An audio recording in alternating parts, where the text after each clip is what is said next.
So today I'm going to talk about taking a month off the booze. I know. Anyway, hopefully it's inspiring and enabling. And if you're new to the channel, please do subscribe. Press the bell icon and we'll tell you when we've got more clips coming up. And if any of the tips and tricks we give you along the way are useful, you can always buy me a coffee, or better still, join my club, which is where all the fun stuff happens.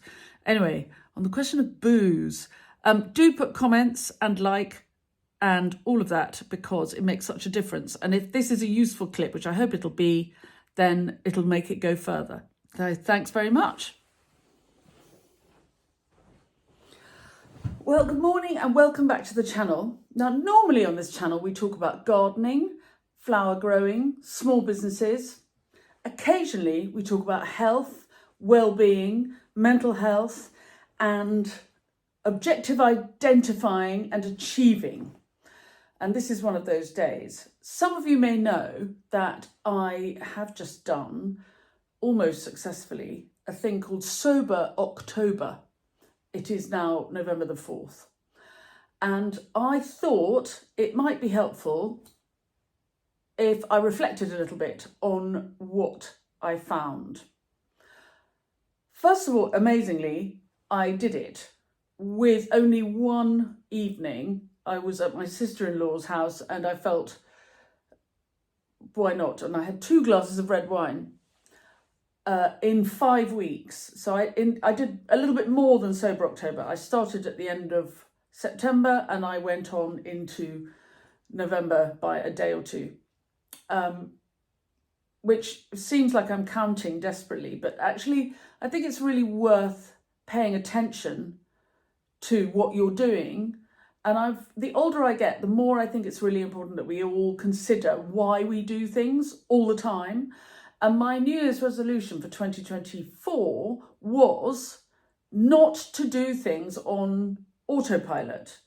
It's very easy to live on autopilot and to do things in a way that habit has driven us. And sometimes that's very good because it means that we can get on with stuff and achieve objectives while thinking about something else. But sometimes, particularly in my case, where the question was, how much do I drink alcohol?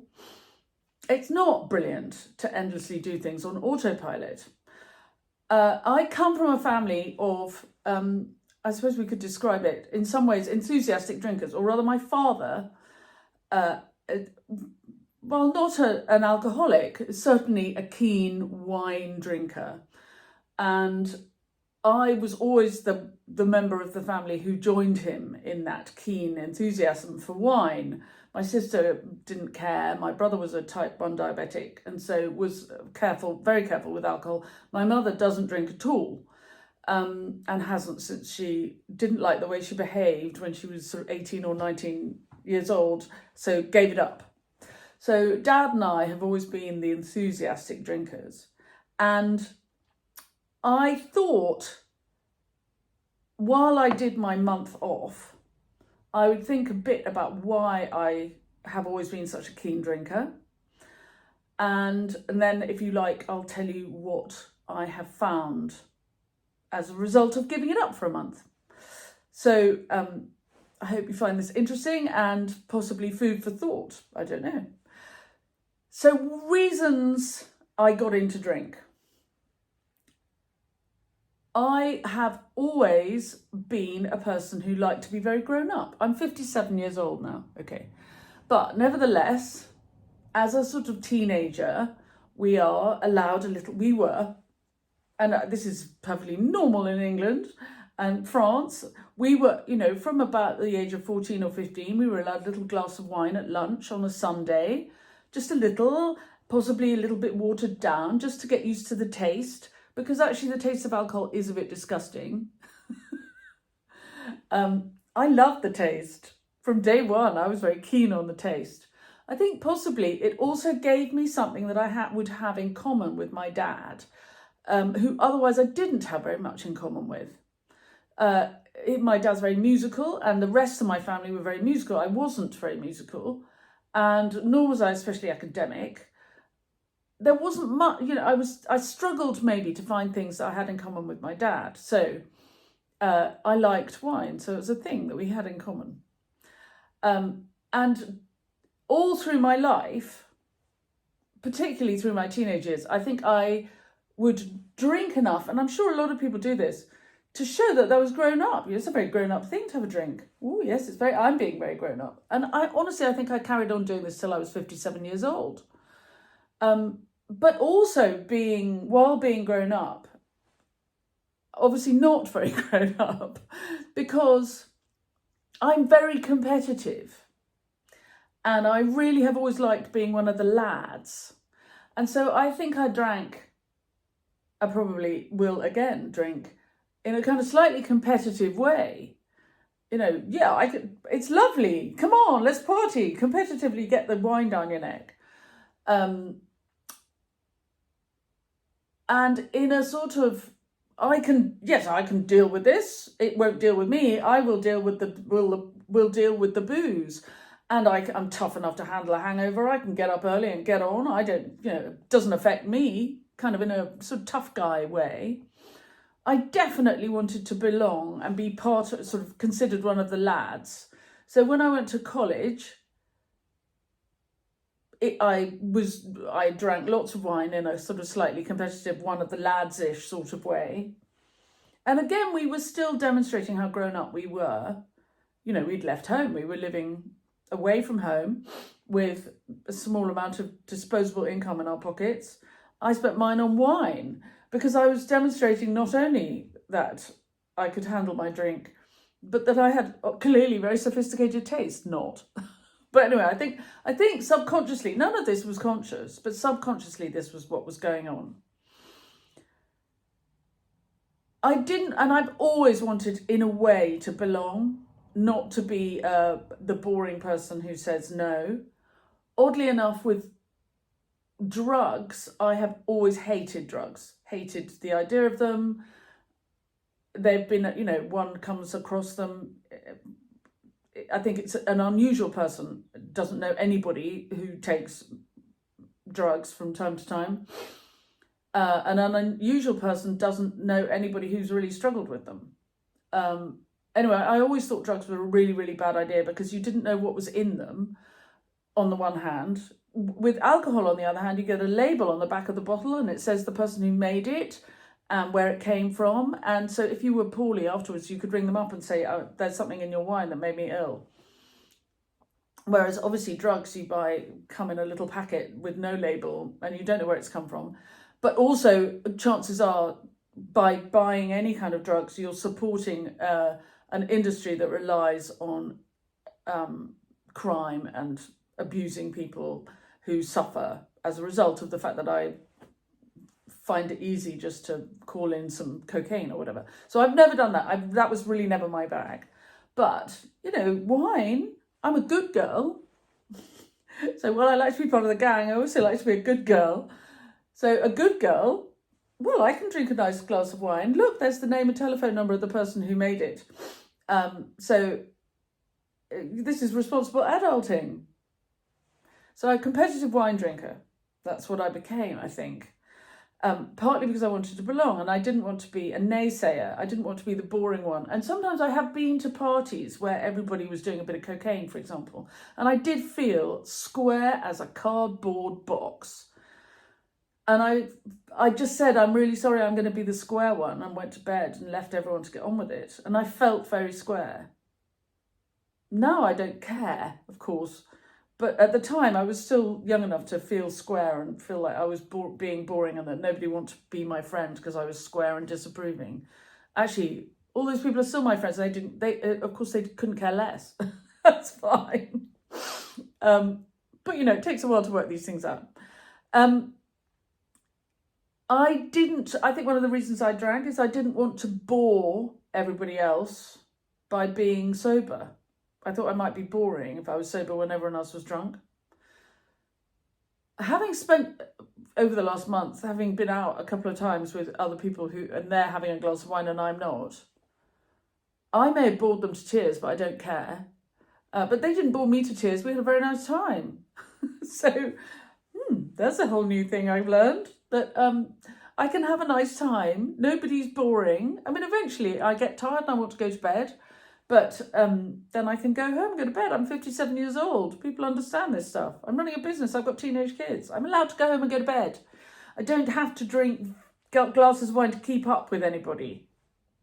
Great, what a relief. I know this may sound really obvious, but maybe if it helps that somebody who appears to be quite capable and together can admit all this stuff, then if saying any of this encourages one person to take a look at their drinking and maybe think, maybe I'm allowed to drink a bit less myself, then maybe I'll have done a good thing. And we'll get onto the health benefits in a minute. So I'm going to carry on about why I drank. So by now, or whenever it was that I'd become habituated to all of this wine, I've always been a wine drinker, not a spirits drinker. Because spirits are strong and bad for you, and you're likely to get addicted if you drink too many spirits, and you get drunk too quickly. So, responsible adulting, drinking wine. Never liked the taste of beer much, so stuck to wine. That was that is still my tipple. So I love the taste, but I was also influenced by this. We live in a world where we are told all day long on social media, on advertisements, in everything that we're surrounded by, that alcohol is something that we need, that we deserve, that we've earned, that will make us have fun, that our holiday won't be a holiday without a glass of wine. All of the photographs of people having a nice time on holiday or out for the evening or relaxing at the end of the day, whether you're advertising a sofa or a holiday or cooking or supermarket ingredients, all the time, wine. And so one is kind of bombarded with you've earned it, you can relax with it, it will make you calm, it's been a long day, relax, take a load off, put your feet up, have a glass of wine, go out with your friends, you've earned a chance to have some fun, have a glass of wine. All the time bombarded. And I would often say to myself, I'm going to have a glass of wine, I've earned it. I've worked very hard today, I've earned it. I'm tired, I'm going to have a glass of wine. And then, but also more than anything, I think for me, it signified the end of the working day. I don't have a wild social life. I live in rural Somerset and I have teenage kids and I run a business. So I'm not out every night of the week. So this is at home, sitting down in front of Bake Off. I've earned my glass of wine. I'm not going out, so I'm going to have my glass of wine now. And it very easily becomes a system where you're having a glass of wine because the bottle is open and, I wouldn't want to be wasteful by throwing it away. So long as there's an open bottle, glug, glug, glug, a glass or two a night. And it becomes, for me, it became pretty much 2 glasses a night, about 5 nights a week. And I would then say to myself, I better have a night off. And then I'd feel very holier than thou on my Monday or Tuesday night, not having a glass of wine. But by Wednesday, especially as I teach, often on Wednesday evenings, I'll work until about 7.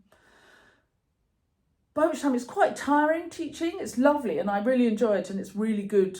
I love sharing what I've learned and it's really useful and it's a good part of my income. But by 7 o'clock in the evening, after a full day's work and then 2 hours teaching, I'm a little bit knackered. So I'd go, yes, I've earned my glass of wine. So Wednesday, Thursday, Friday, Saturday, and usually finishing up the bottle on Sunday. That's 5 nights a week before you've even noticed it, that you're drinking a glass of wine or 2. So that suddenly is quite a lot. And I wouldn't have described myself as an alcoholic, but when you sit down and you're really honest about it, there'd be like Friday night, Fabrizio and I would say, come on, let's go to the pub and see the neighbours and have a glass of wine. And so that's another little sneaky glass of wine. Or one night a week, maybe I'd go and see my friend Anne up the road and and Fabrizio would drop me off and collect me. And that's an easy half bottle because I'm having a lovely time with my friend. So suddenly you realise that actually the amount of wine you're drinking is quite a lot. And so then I think I'm very lucky, I have a lovely WhatsApp group of girlfriends, and we have masses of subsidiary groups. And one of our groups said, Judith said, does anybody fancy joining me in Sober October?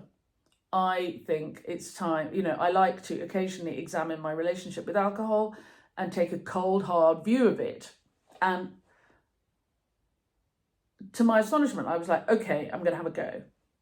And I honestly wasn't sure I'd be able to do it. That was one thing. And I think if you're not sure you're going to be able to give up alcohol for a month, it's time to give up alcohol for a month. So I wasn't convinced I could do it. But out of our main girls' night in group, there was a nice little group of us decided we would give up alcohol for October. And we all had loads of different reasons.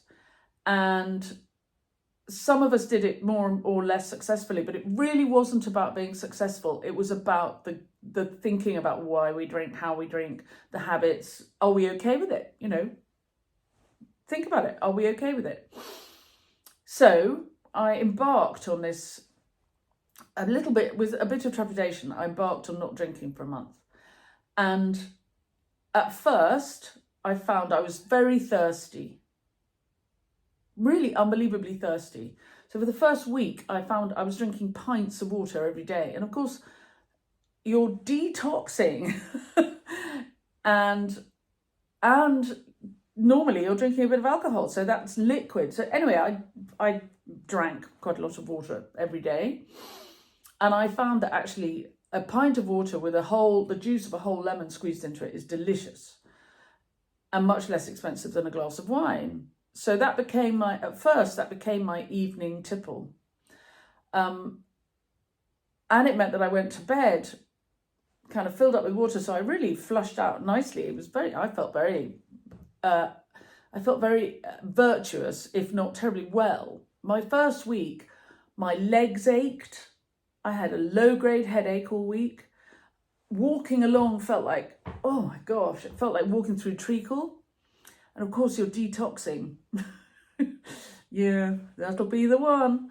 I was also not losing any weight because I was conscious that if I was going to give up all this alcohol, I was probably also giving up quite a lot of sugar in the alcohol. So I was going to allow myself to maintain that sugar so that I didn't give in to the alcohol, start drinking alcohol because I was actually looking forward to some sugar. So the chocolate intake went up. It's kind of settled a bit more now, but at the time, at the first week, I was kind of diving into the chocolate bars, but that's okay. I wasn't diving into a bottle of wine, which was the point of the exercise. Do one thing at a time, I thought.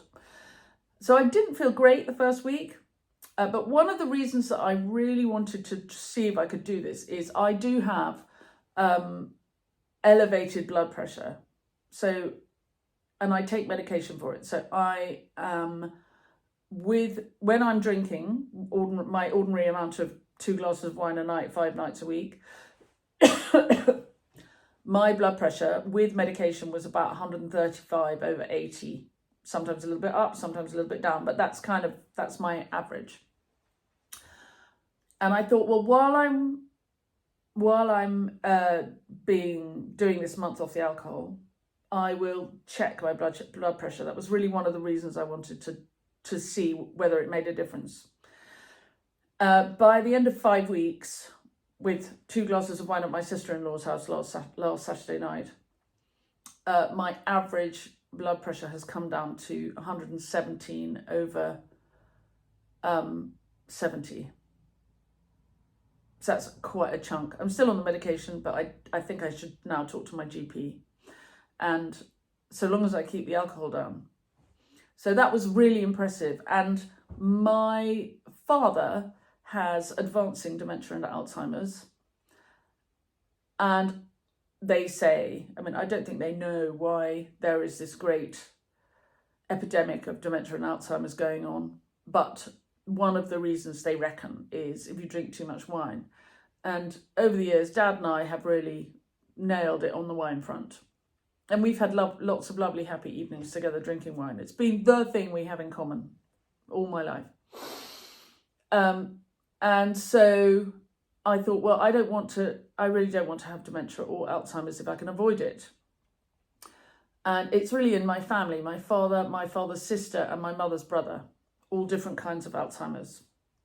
So genetically, I would say I was if there's a genetic connection, I am definitely predisposed to have one of those. So if by cutting down on my drinking, I can prevent that, that's a good thing. And I think by bringing my blood pressure down a bit, that's been really, really helpful. I do have more energy 5 weeks in. I sleep so much better. I can't tell you. And as a menopausal women tend to suffer from anxiety and sleeplessness anyway. You get a thing called menopausal hip that wakes you up at night because your hips hurt. So I would be lying there in bed with hurty hips, anyway anxious.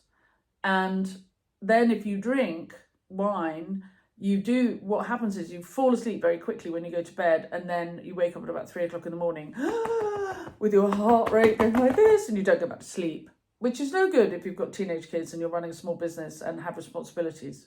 So I have slept much, much better. So I'm sure that's also going to help me hopefully not get dementia and Alzheimer's. My dad, and we come from a family, we're very competitive people.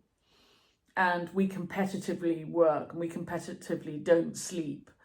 And we quite like being competitive unsleepers. Who needs sleep? We can be hard workers and achieve a lot. Actually, I think that's a load of rubbish. So 2 things that my dear dad, he was never a sleeper and drank a lot. So I'm sleeping much better and my blood pressure's down. And I'm going to finish up with the thing that I've realised is that I used to say to myself, I'm going to have 1 or 2 nights a week off, no wine, and that would be good for me. So I'm saying to myself instead now, I'm going to, if I'd like to have a glass of wine, there's going to be 1 or 2 nights a week when I can drink, if I want to. I'm not going to put my foot down and say no more, but 1 or 2 nights a week when I can drink, and at least 5 nights a week when I don't. And the difference then will be, instead of having 50 to 100 nights a year off the booze and 250 to 300 nights a year on the booze, 2 glasses of wine is still on the booze, I'm going to flip it.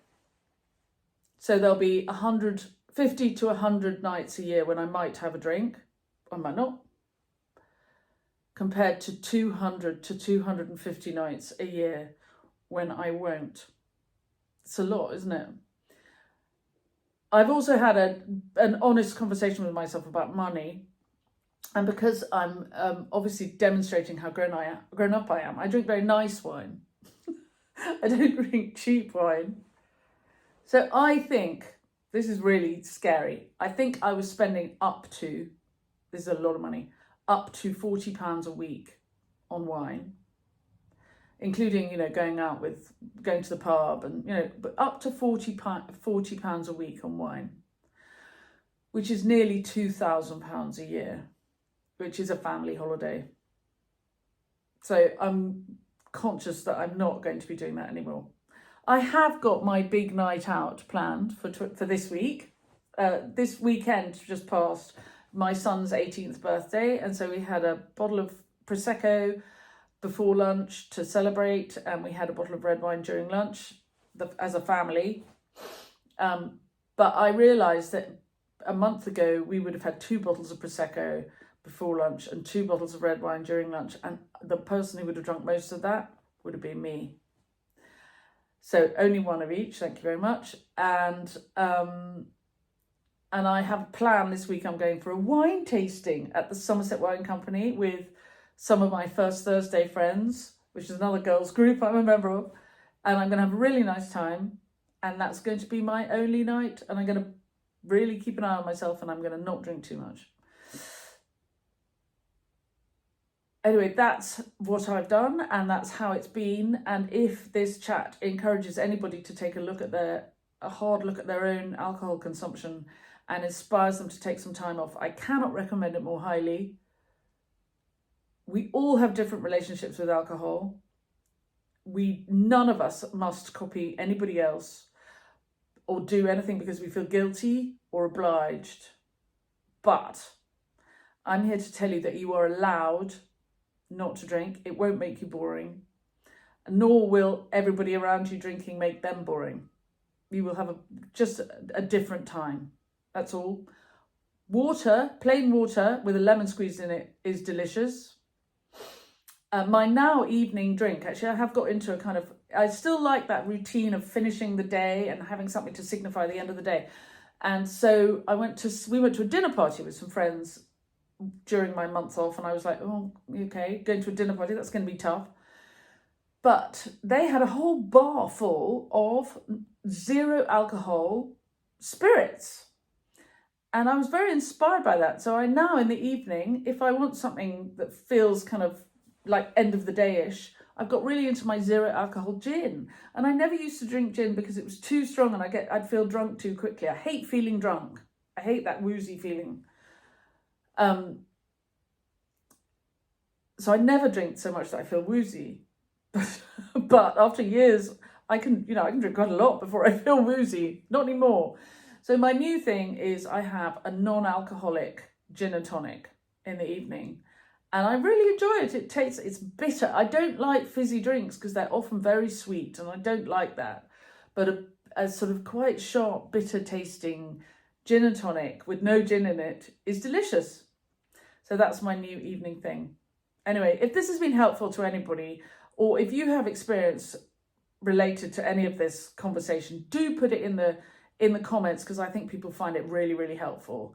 And I think it's worth examining our relationships with alcohol and then choosing. I don't care what people do so long as they make a choice and they're not just working on autopilot. Anyway, thanks for your patience and I hope this has been helpful. And back to gardening soon. Bye. I've got about 1 million bulbs to plant, so I better go and get on.